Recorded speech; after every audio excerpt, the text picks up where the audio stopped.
Hello बच्चों, कैसे हो आप लोग। आशा करती हूँ कि आप सभी स्वस्थ और सुरक्षित होंगे। आज मैं आपका हिंदी व्याकरण का क्लास लूँगी। सो प्लीज़ आप अपनी हिंदी व्याकरण की किताब को लीजिए और पेज संख्या 19 को खोलिए। आज मैं आपको लिंग पढ़ाऊँगी। इससे पहले मैम ने आपको संज्ञा के बारे में पढ़ाया था, भाषा के बारे में पढ़ाया था, वर्ण के बारे में पढ़ाया था। आज मैं आपको लिंग और वचन पढ़ाऊंगी। मैम ने आपको ये भी पढ़ाया था। मैं ये लिंग और वचन आपको रिवाइज करवाऊंगी। उसके बाद आपका कारक, स्वनाम, काल, अविकारी शब्द, ये जो है हम लोग आगे बढ़ते चलेंगे। ओके। भाषा तो आप लोग जानते हो कि भाषा किसको बोलते हैं। भाषा क्या होते हैं? जो भाषा बोलकर या लिखकर अपने विचारों का आदान प्रदान करे, उसको हम क्या बोलते हैं? भाषा बोलते हैं। व्याकरण क्या है? व्याकरण भाषाओं को शुद्ध और सही ढंग से लिखने को हम क्या बोलते हैं? व्याकरण बोलते हैं। आप लोग पुराने 3 चैप्टर जो हैं, भाषा और व्याकरण, वर्ण, संज्ञा, ये आप लोग रिवाइज करोगे। ओके। सेकेंड चैप्टर आपका क्या है? वर्ण है। क्या है? वर्ण है। वर्ण कितने प्रकार के होते हैं? 2 प्रकार के होते हैं, स्वर और व्यंजन। ठीक है। स्वर की जिसमें उच्चारण करते समय हवा बिना रुके मुख से निकलती है, उसे हम क्या कहते हैं? स्वर कहते हैं। जैसे अ, आ, ई, छोटी ई, बड़ी ई, छोटा ऊ, बड़ा ऊ, री, ए, ओ, औ, अम, ओ तक हमारे क्या है? स्वर है। और अब अयोग वाह क्या है? अम और अह है। ठीक है, अंडरस्टूड। व्यंजन क्या है? जिन वर्णों का उच्चारण करते समय हवा रुककर मुख से बाहर निकले, जिनके उच्चारण के लिए सहायता लेनी पड़े, वो व्यंजन कहलाते हैं। जैसे क से ह तक। क, ख, ग के साथ हमारा स्वर भी लग रहा है। व्यंजन के साथ हम स्वर को भी पकड़ते हैं। ओके। संयुक्त व्यंजन क्या है? छ, त्र, ज्ञ और स्र। स्वर और व्यंजन आप पिछली कक्षाओं में पढ़ चुके हैं, लेकिन इनमें 2 चिन्ह आपके लिए नए हैं। अम और अह दोनों स्वरों के अंत में होते हैं। ठीक है। अम को हम अनुस्वार कहते हैं। ये बिंदी स्वरों के साथ आती है और नासक्य यानी नाक वाला से उच्चारण देती है। यथा अंग, जब हम अनुस्वार बोलते हैं तो हमारा जो उच्चारण होता है वो कहाँ से आता है? नाक से आता है। अंग, कांत, इंच, सुंदर। आप खुद देखिए आपका क्या वर्ड वो निकल के आ रहा है। ये क्या है? हमारा चंद्र बिंदु को हम अनुनासिक कहते हैं। इसका उच्चारण मुख और नाक से किया जाता है। किसे किया जाता है? मुंह से भी किया जाता है और नाक से भी किया जाता है। जैसे हंसना, हंस मुंह से भी बोल रहे हैं और नाक से भी चंद्र बिंदु का सब निकल रहा है। हंसना। चांद, सांप, आप खुद ये बोलोगे आपको पता चलेगा। ओके। ये क्या है? अह।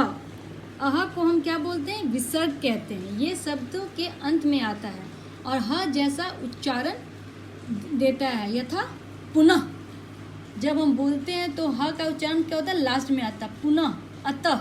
देखिए आपको, जैसे आप बोलिए अतः, लास्ट में क्या उच्चारण आया? ह का। प्रातः। ठीक है। इनका स्वर और व्यंजन दोनों में प्रयोग किया जाता है। इसको हम किसमें? स्वर और व्यंजन दोनों में प्रयोग करते हैं। इनकी मात्राएं होती है, इसलिए ये स्वरों में भी शामिल होते हैं। इनकी क्या होती है? मात्राएं होती है, इसलिए इसको हम स्वर में भी शामिल कहते हैं। इनका उच्चारण स्वतंत्र तौर पे नहीं होता है, इसलिए व्यंजन भी कहते हैं। बट इनका उच्चारण जो है कभी इसको अकेले हम नहीं कर सकते हैं, इसलिए इसको हम व्यंजन भी कहते हैं। दोनों में होने के कारण ये अयोग वाह कहलाते हैं। इसको आई थिंक स्नेहा मैम ने आपको बहुत अच्छे ढंग से समझाया था। अंडरस्टूड। हिंदी की वर्णमाला में हम क, ख, ग, घ आदि वर्ण लिखते हैं। इसका उच्चारण ध्यानपूर्वक सुनो। हम इन्हें अ के साथ बोलते हैं। मैंने अभी जैसे बताया कि जैसे आप पढ़ोगे क, लास्ट में आपका क्या उच्चारण आ रहा है? अ। ख, उच्चारण क्या आया? अ। ठीक उसी तरह का, खा, गा, तो उच्चारण क्या आ रहा है? आ का आ रहा है। अंडरस्टूड। इस तरह से संयुक्त व्यंजन क और श क संयुक्त कर देंगे तो क्या बनता है, छ बनता है। ये सब आपको मैम ने पढ़ा दिया है। ओके, द्वैत्व व्यंजन संयुक्त व्यंजन था जो दो शब्दों को मिला के संयुक्त। जब किसी स्वरहीन व्यंजन का मेल स्वर या किसी अन्य व्यंजन से हो तो उसे क्या बोलते हैं, संयुक्त व्यंजन करते हैं। इसको याद करना है। नाउ द्वैत्व व्यंजन, जब एक जैसे दो व्यंजन एक साथ आते हैं तो वे मिल जाते हैं, उन्हें द्वैत्व व्यंजन कहलाते हैं। जब एक से दो व्यंजन साथ में आते हैं, ठीक है, और वो आपस में मिल जाते हैं तो उसे क्या कहते हैं, द्वैत्व व्यंजन कहते हैं। जैसे त मिल गया तो क्या हुआ, पत्ता, गत्ता। ये सब आपको याद करनी है। ये मैम आप लोग को बैठ के नहीं याद करिए, खुद से आपको याद करनी है। रेफ का प्रयोग जब आर किसी अन्य स्वर रहित व्यंजन के उच्चारित होता है।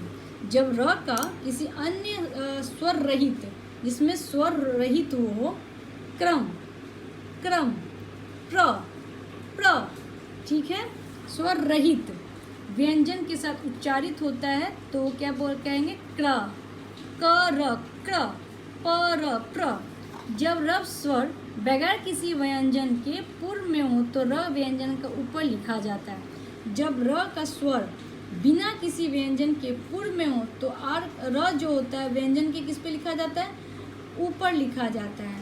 कर्म, कर्म, कर्म, क्या है, कर्म।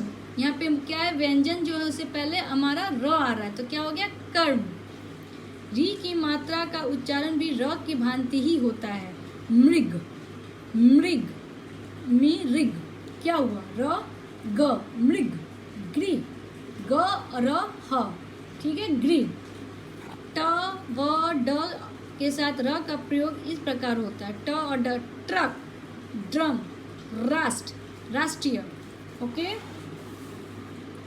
इस तरह से वर्ण विच्छेद आपको दिया हुआ है, ठीक है। कई शब्द में आप ड, ढ का प्रयोग देख सकते हैं, बड़ा, थोड़ी, पेड़, लड़ना, ये सब। ये मैम ने आपको वर्ण और वर्ण विच्छेद और वर्ण और चिन्ह के बारे में प्रीवियस क्लासेस में आपको पढ़ाया था। ओके, ये अभ्यास आपको बनानी है। ओके, अगर नहीं आती है आप मुझे मैसेज कर सकते हैं कि मैम मुझे समझ में नहीं आया, कृपया आप मुझे बताएं। ओके, नाउ अब हम किस में आते हैं, संज्ञा पे आते हैं। संज्ञा किसे कहते हैं, किसी भी व्यक्ति, वस्तु, स्थान या भाव के नाम को हम क्या बोलते हैं, संज्ञा कहते हैं। संज्ञा के कितने भेद हैं, संज्ञा के 5 भेद हैं। जातिवाचक, वाचक, व्यक्तिवाचक, द्रव्यवाचक, समूहवाचक, भाववाचक संज्ञा। कितने संज्ञा के भेद हैं, 5 भेद हैं। जातिवाचक संज्ञा किसे कहते हैं, जो शब्द किसी विशेष वस्तु या प्राणी का ही नहीं वरन उसकी संपूर्ण जाति का बोध कराते हैं, उन्हें हम क्या बोलते हैं, जातिवाचक संज्ञा कहते हैं। जैसे एग्जाम्पल, पुस्तक ले आओ, इसमें जाति क्या हो गया, क्या लाने के लिए कहा जा रहा है, किस वस्तु के बारे में बोला जा रहा है, पुस्तक के बारे में। घोड़ा घास खाता, कौन घास खाता है, घोड़ा खाता है। तो यहाँ पे ये किस वस्तु के, प्राणी के बारे में बोला जा रहा है, घोड़ा के बारे में कहा जा रहा है। तो घोड़ा, चूहा, ये सब क्या हो गया, जाति हो गया, जो एक संपूर्ण जाति का बोध कराता है। कतिपय अन्य उदाहरण, चिड़िया, कुर्सी, नदी, शिशु, आदमी, पहाड़, शहर आदि, ये क्या है, जाति वाचक संज्ञा का उदाहरण है। व्यक्तिवाचक संज्ञा, व्यक्तिवाचक संज्ञा का क्या डिफिनेशन है, क्या परिभाषा है, जो शब्द विशेष व्यक्ति, वस्तु, स्थान या भाव का बोध कराता है उसे हम क्या कहते हैं, व्यक्तिवाचक संज्ञा कहते हैं। नैनीताल सुंदर शहर है, तो यहाँ पे किस चीज़ को डिफाइन किया गया, किस चीज़ के बारे में बताया गया, एक विशेष वस्तु स्थान, यहाँ विशेष वस्तु विशेष स्थान के बारे में बताया जा रहा है। तो ये क्या हो गया, व्यक्तिवाचक संज्ञा। मोती रमन का कुत्ता है, यहाँ पे किस चीज़ के बारे में बताया जा रहा है, जो कुत्ता है किसका है, रमन का। मोती जो है किसका कुत्ता है, रमन का। तो ये क्या है, व्यक्तिवाचक, यहाँ पे नाम बताया गया, व्यक्तिवाचक संज्ञा है। ओके, लीना मेरी सहेली है, इन वाक्यों में लीना, मोती, नैनीताल सब किसी व्यक्ति विशेष के प्रतीक है, क्योंकि यहाँ लीना सहेली है, मोती क्या है, कुत्ता है, और नैनीताल एक शहर है। तो ये क्या हो गया, व्यक्तिवाचक संज्ञा हो गया। जैसे कतिपय अन्य उदाहरण में आ जाते हैं मुंबई, मीराबाई, तुलसीदास, पुराना किला, राष्ट्रपति भवन, भगवत गीता इत्यादि। द्रव्यवाचक संज्ञा, द्रव्य मतलब क्या होता है, जैसे आप लिक्विड को समझो कि द्रव्य, 2 लीटर दूध लाइए, किसी का माप, ठीक है, जिसको हम क्या बोलते हैं, जो देखिए जो सब किसी धातु द्रव्य पदार्थ का बोध कराते हैं उसे हम क्या बोलते हैं, द्रव्यवाचक संज्ञा बोलते हैं। 2 लीटर दूध लाइए, 50 ग्राम लाल मिर्च, 2 किलो आटा, ये क्या हो रहा है, किसी धातु द्रव्य पदार्थ का क्या करा, बोध करा रहा, इसलिए इसको हम क्या बोलते हैं, द्रव्यवाचक संज्ञा बोलते हैं। इन वाक्यों में दूध, मिर्च और आटा शब्द वैसे तो संज्ञा शब्द ही हैं, लेकिन इन्हें गिन नहीं सकते हैं। जो चीज़ को हमें गिन नहीं सकते हैं, जिन्हें हमें नापना पड़ता है, उसको हम क्या बोल रहे हैं, यहाँ पे हम द्रव्यवाचक संज्ञा बोलते हैं। ओके, समूहवाचक संज्ञा, हाथियों की टोली, भारतीय सेना, अखबारों का ढेर। इन वाक्यों में टोली, सेना, ढेर आदि सब पूरे समूह के प्रतीक है। हाथियों की टोली मतलब हाथियों का एक हाथी नहीं, यहाँ ढेर सारा हाथी है। एक भारतीय सेना का जवान नहीं, यहाँ ढेर सारे भारतीय जवान है, सेना है। एक अखबार नहीं है, ढेर सारा अखबार, तो क्या वो समूह में है, तो इसको हम जो शब्द समूह या समुदाय को प्रकट करते हैं उन्हें समुदायवाचक या समूहवाचक संज्ञा कहते हैं। Is that clear? भाववाचक संज्ञा, दही मीठा है, बालपन सबसे अच्छा समय है, ये क्या दर्शा रहा है, यहाँ पे भाव को दर्शाना हुआ। अच्छाई काम आती है, इन वाक्यों में बालपन, अच्छाई शब्दों से हमें मन के भावों का पता चलता है। ये दोनों जो है बालपन और अच्छाई, इससे हमें मन के भावों का पता चलता है, इसलिए ये सब भाववाचक संज्ञा है। अंडरस्टूड? इन्हें हम छू पकड़ या देख नहीं सकते, सिर्फ इसका अनुभव कर सकते हैं। चाहे मीठा, बालपन, अच्छाई, इनके मन के हमारे भावों को पता चलता है, इसको हम पकड़ के, छू के या नहीं दे सकते, सिर्फ अनुभव कर सकते हैं। जो शब्द किसी गुण, दोष, दशा, भाव को प्रकट करे वो क्या कहलाते हैं, भाववाचक संज्ञा कहलाते हैं। इसको आपको सारे के संज्ञा के भेद को याद करना है और उदाहरण सहित याद करना है। Is that clear? ये भी आपको क्वेश्चन आंसर जो है आपको बनाना है। संज्ञा के 5 भेद होते हैं, नीचे दिए गए शब्दों में उनके भेदों के अनुसार उन्हें अलग करके लिखिए। यहाँ संज्ञा के 5 भेद होते हैं, आपको ही पता है, जितने मैंने 5 बताए इसमें आपको दिए, वो आपको बताना है कि कौन सा ये संज्ञा, ये भाववाचक है, द्रव्यवाचक है, ये क्या है। समझ में आ गया? इस सारे को आपको बनानी है। लिंग, अब हम आते हैं लिंग पे। शब्द के 2 भेद होते हैं, अविकारी शब्द। सबसे पहले बताइए शब्द लिंग किसे कहते हैं। शब्द के जिस रूप से उसके पुरुष या स्त्री होने का बोध होता है उसको हम क्या बोलते हैं, लिंग कहते हैं। जिससे हमें ज्ञान होता है कि कौन पुरुष है, कौन स्त्री है, उसको हम क्या बोलते हैं, लिंग कहते हैं। शब्द के 2 भेद होते हैं, अविकारी शब्द और विकारी शब्द। वे शब्द जिनका शब्द रूप सदा एक सा रहता है वो क्या होता है, अविकारी शब्द होते हैं। इनका रूप किसी भी परिस्थिति में नहीं बदलता। अविकारी शब्द वो शब्द है जिसका हमेशा शब्द का रूप एक ही रहता है, वो किसी भी परिस्थिति में नहीं बदलता है। इनके बारे में हम आगे में पढ़ेंगे। ये जो अविकारी शब्द है उसको हम आगे चैप्टर में पढ़ेंगे। इस पार्ट में हम विकारी शब्दों के बारे में पढ़ेंगे। अभी हम सिर्फ किसके बारे में पढ़ रहे हैं, विकारी शब्द। ओके, संज्ञा, सर्वनाम, विशेषण तथा क्रिया शब्द विकारी शब्द है। जितने संज्ञा, सर्वनाम, विशेषण तथा क्रिया, ये क्या शब्द है, विकारी शब्द है। ये क्यों विकारी शब्द है, क्योंकि ये एक साथ नहीं रहता, ये बदलता है। इनमें लिंग, वचन, कारक आदि के बदलाव के कारण परिवर्तन आ जाता है। ओके, इसलिए आता है लिंग, वचन, कारक आदि के कारण बदलाव या परिवर्तन आ जाता है। लिंग, लड़का, लड़की, शेर, शेरनी। लिंग का अर्थ चिन्ह या प्रतीक होता है। निम्न चित्रों को देखो, इनके नीचे शब्दों को पढ़ो। लड़का, ये क्या करता है, ये किस चीज़ को बता रहा है। लड़का है तो ये पुल्लिंग है, लड़की है तो ये स्त्रीलिंग है। जो हमें स्त्री और पुरुष का बोध करवाते हैं उसको हम क्या बोलते हैं, लिंग कहते हैं। शेर क्या हो गया, पुरुष, शेरनी स्त्री। ओके, ऊपर दिए शब्दों में लड़का तथा शेर हमें पुरुष जाति का बोध कराता है, जबकि लड़की और शेरनी स्त्री जाति का। अर्थात अर्थात कुछ संज्ञा शब्द हमें बताते हैं कि वे पुरुष जाति के और कुछ बताते हैं कि वह स्त्री जाति के। कुछ संज्ञा के शब्द हैं जो हमें पुरुष जाति और स्त्री जाति का बोध कराता है। अतः हम कह सकते हैं, याद करना है, शब्द के जिस रूप से उसके पुरुष या स्त्री होने का बोध होता है उसे हम क्या कहते हैं? लिंग कहते हैं। लिंग के कितने भेद होते हैं? पुल्लिंग और स्त्रीलिंग। कितने होते हैं? 2 भेद होते हैं, पुल्लिंग और स्त्रीलिंग। पुल्लिंग शब्द के जिस रूप में उसकी पुरुष जाति का बोध हो उसे हम पुल्लिंग कहते हैं। शब्द के जिस रूप में उसकी पुरुष जाति का बोध हो उसे हम क्या कहते हैं? पुल्लिंग कहते हैं। यथा पिता, पुरुष, लड़का, भाई, हाथी आदि। स्त्रीलिंग इस शब्द के जिस रूप से इसकी स्त्री का जाति का बोध हो उसे स्त्रीलिंग कहते हैं। यथा माता, लड़की, बहन, हथनी आदि।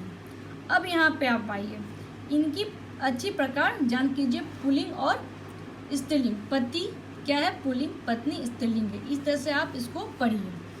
कुछ प्राणियों के पुल्लिंग और स्त्रीलिंग रूप देखे हैं, किंतु एक बात ध्यान रखिए, जब प्राणियों में स्त्रीलिंग पुल्लिंग की पहचान होती है तो पुल्लिंग स्त्रीलिंग न कहकर नर मादा कहा जाता है। जब प्राणियों की स्त्रीलिंग एवं पुल्लिंग की पहचान की जाती है तब पुल्लिंग एवं स्त्रीलिंग न कहकर हम क्या कहते हैं? नर और मादा कहते हैं। ये जानवरों में देखिए, इसमें नर और मादा हम लोग बोलते हैं, ठीक है। जानवर में भी नहीं, ऐसे भी हम लोग कुछ प्राणियों के पुल्लिंग स्त्रीलिंग रूप देखे, किंतु एक बात ध्यान रखिए, प्राणियों के स्त्रीलिंग एवं पुल्लिंग की पहचान की जाती है जब पुल्लिंग स्त्रीलिंग न करके, कभी कभी पुल्लिंग स्त्रीलिंग न कह क्या बोलते हैं? नर और मादा। जैसे नर क्या हो गया? पुरुष जाति, पुल्लिंग हो गया। मादा क्या हो गया? स्त्रीलिंग हो गया। तो नर में पुल्लिंग में क्या हो गया? सिंह, और स्त्रीलिंग में सिंहनी। चूहा, चूहिया, बकरा, बकरी। ये चीज़ समझ में आ गया। तीसरा, कतिपय वस्तुओं की लिंग से आकार का बोध होता है। यथा पुल्लिंग शब्द रस्सा बड़ा और मोटा होता है, जबकि स्त्रीलिंग शब्द रस्सी छोटी और पतली होती है। कुछ इसी प्रकार लोटा, लुटिया, नद, नदिया, जूता, जूती, कटोरा, कटोरी, पतीला, पतीली, डिब्बा, डिबिया। इसमें क्या बोला?